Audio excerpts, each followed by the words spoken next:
हामीलाई यहाँ प्रुभ गर्न दिएको छ के त भन्दाखेरि साथीहरु Cp - Cv = R।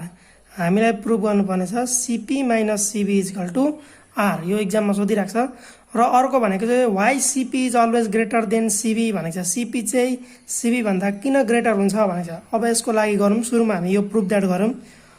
यो प्रुभ गर्नका लागि एउटा कन्डिसन छ। सुरुमा चाहिँ के हो त भन्दाखेरि from the definition of enthalpy, enthalpy ले के भन्छ त भन्दाखेरि नि H = E + PV। यो हिट भयो, इन्थाल्पी भनेको एनर्जी प्लस पीवी हो। अब अर्को कुरो हामीलाई थाहा छ from the ideal gas equation, ideal gas इक्वेसनको हाम्रो फर्मुला जुन थियो इक्वेसन त्यो के थियो भन्दाखेरि पीवी = nRT थियो।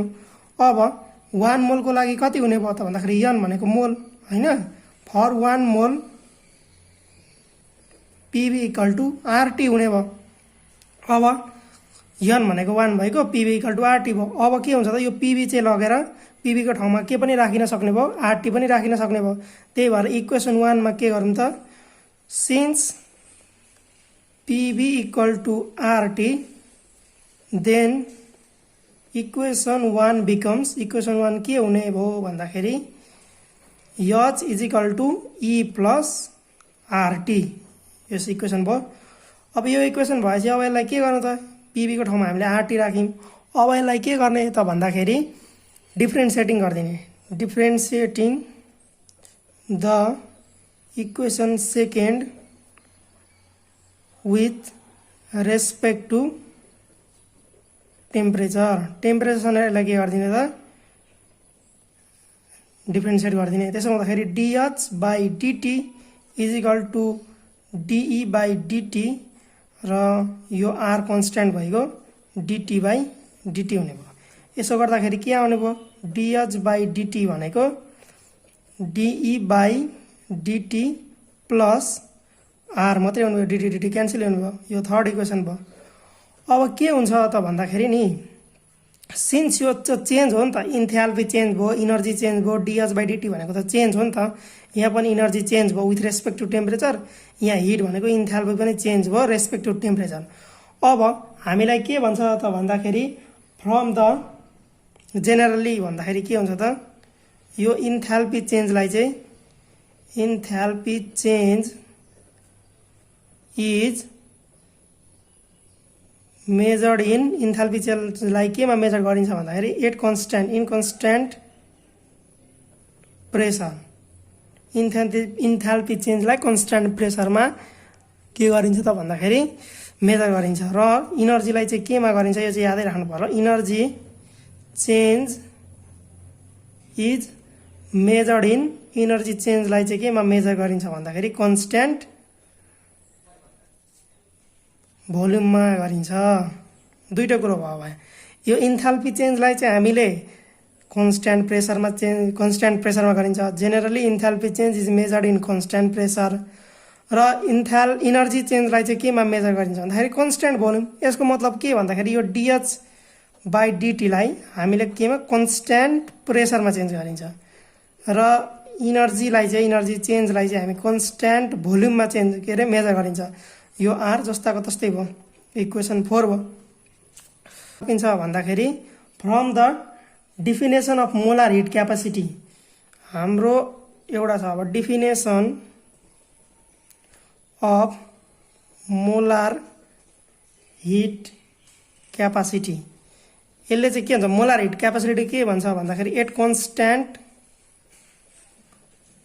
Pressure and constant volume.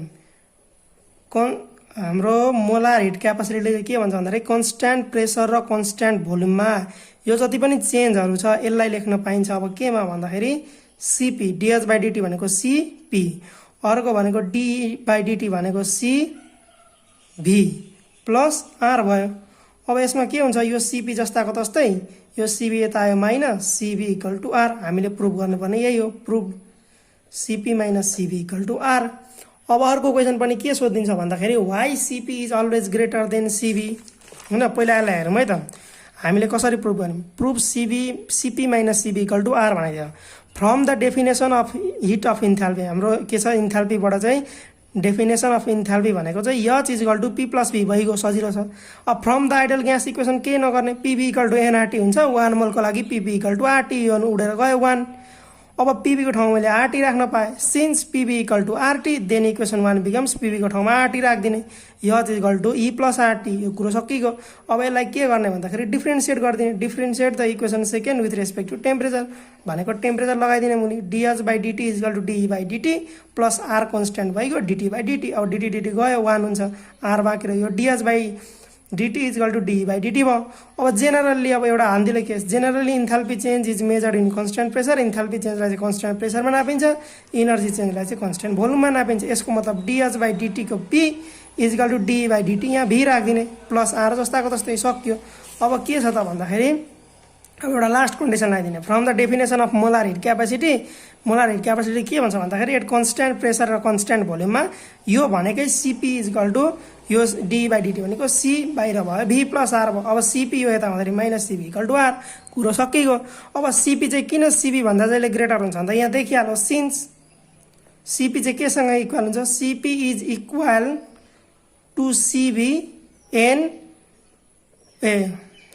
CP is equal to CB when R is added to CB सजिलो छ CP चाहिँ त्यतिखेर इक्वल हुन्छ since CP is equal to CB CP चाहिँ CB सँग त्यतिखेर इक्वल हुन्छ when R is added to CB भनेपछि CP चाहिँ CB सँग त्यतिखेर इक्वल हुन्छ जब R जोडिन्छ यसको मतलब त जस्तो CP र CP भनेको त CB सँग इक्वल कतिखेर हुनुभयो R जोडिदा अब R भनेको त जहिले पोजिटिभ हुन्छ सिन्स सबै पोजिटिभ हुन्छ CP CB N R is always positive सबै पोजिटिभ हुन्छ हेन्स अब यसको मतलब के हो सीपी इज ग्रेटर देन